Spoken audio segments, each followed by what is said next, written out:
No, you're not seeing double. There really are two of us, and we're different people. I want to be your clone, Alonso. I want to follow in your footsteps and do what you do. Nobody wants that. Trust me. We are wearing our cozy sweaters today, though, so maybe we did have some sort of telepathic connection today. It's Los Angeles cold today, so It's cold in LA. Anyway, we're talking about Mickey 17, the long-awaited, much-anticipated follow-up to Parasite from the great Bong Joon Ho. Subscribe, come hang out. This is very much our jam. We are fans of Bong Joon Ho around here. I don't actually even know what Alonso thinks about this movie, but I know that I'm looking forward to talking about it with him. So if that interests you as well, come hang out with us. Alonso, what's it about? Every time I died, they just printed me out again. Everyone asks, what's it feel like to die? Yeah, so this is, as you said, the latest from Bong Joon Ho. It stars Robert Pattinson.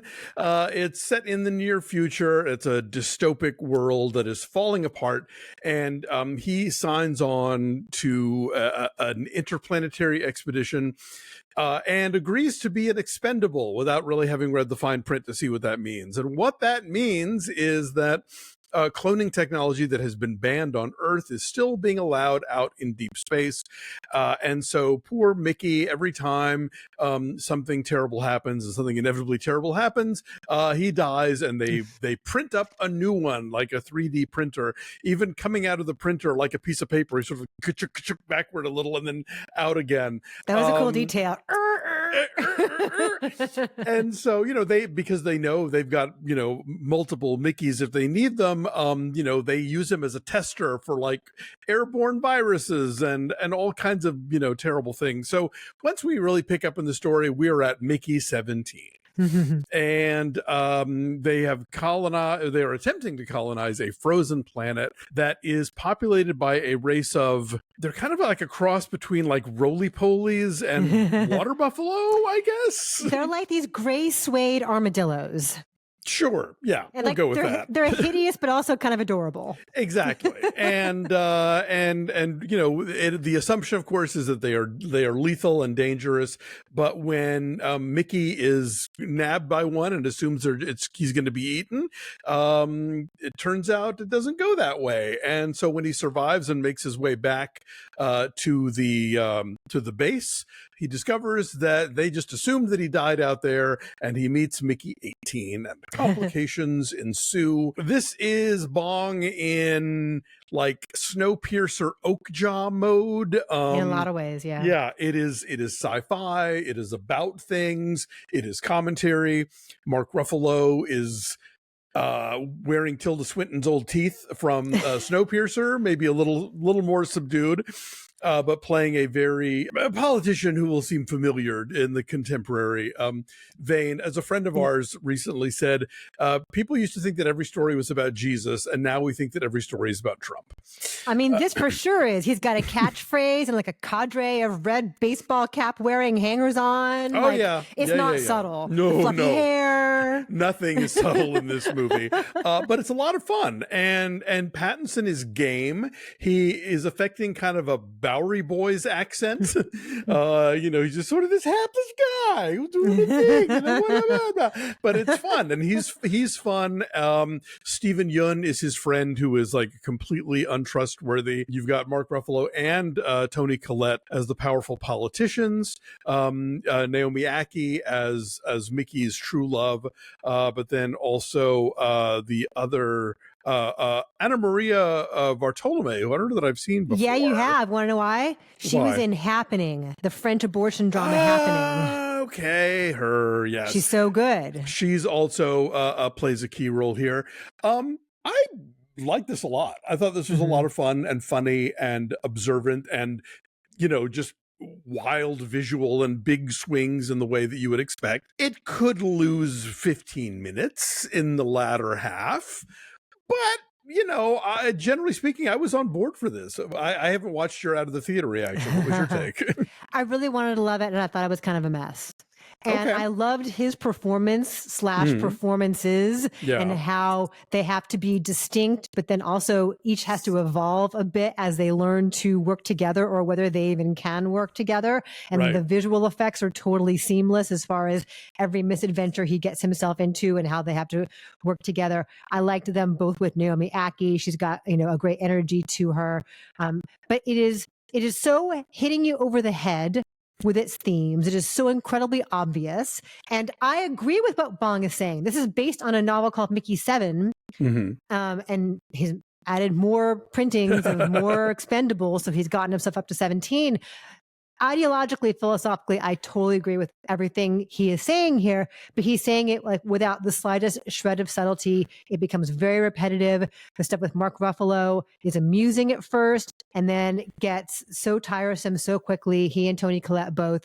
And I just think sort of a mess narratively as it goes along. Like it builds to this big kind of swirling crescendo of this visual effects set piece. And in the middle of it, I'm like, how did we get here? What exactly is happening here? And how did we get here? And it's a bummer because I love Snowpiercer. I like Bong doing weird sci-fi things.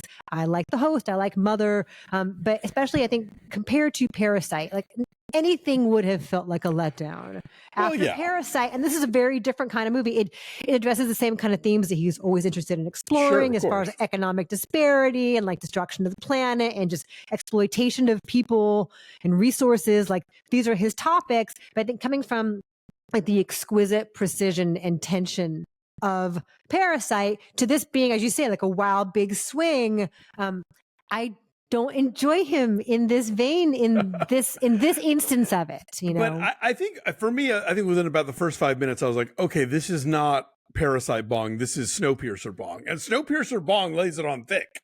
I mean, Snowpiercer is not subtle in the slightest. It is the meaning is all there. It's laid out for you. It's very literal. The train, what it stands for, exactly, and as you move forward and as you move up the ladder, like so I figure like if knowing that that's what we were in for, I was like, okay, fine. It's going to be that kind of movie, and as that kind of movie, I thought it worked. Yeah, I like Robert Pattinson in this a lot. And again, this is a great example of him using all his clout to work with auteurs who challenge him and let him do weird shit. He's doing like almost like Tom Hardy goofy voices here, But, after David Cronenberg and Claire Denis and like the Safdies and all the people he's worked with, like I love him being paired with Bong Joon Ho. That's really cool. Production design, cinematography, like this world is beautifully dystopian, like it's bleak, but also like very detailed and clever in the details. So like I like the look of it, but eventually I'm like, what are we even doing here? And as you say, it could be a good solid 20 minutes shorter. It's like 2:17, something like that. Yeah, I think so. I mean, definitely there were some parts in the last part where I'm like, okay, let's, it did have it had a case of the get on with it. But as far as like the sort of the obviousness and the extreme nature of the satire and the social commentary, I figured that's just what he does in these movies. Like Oakjaw is not a delicate, feather on the piano. It is hitting it with a mallet. I don't love Oakjaw. Yeah, it's not my favorite either. But I mostly had a good time with this, and it pretty much once I realized what mode of Bong we were getting, I thought we were getting a pretty good version of that. It's not as good as it's about as good as Snowpiercer, but it's a different kind of film than Parasite, and then even than The Host. I think like those movies are a lot.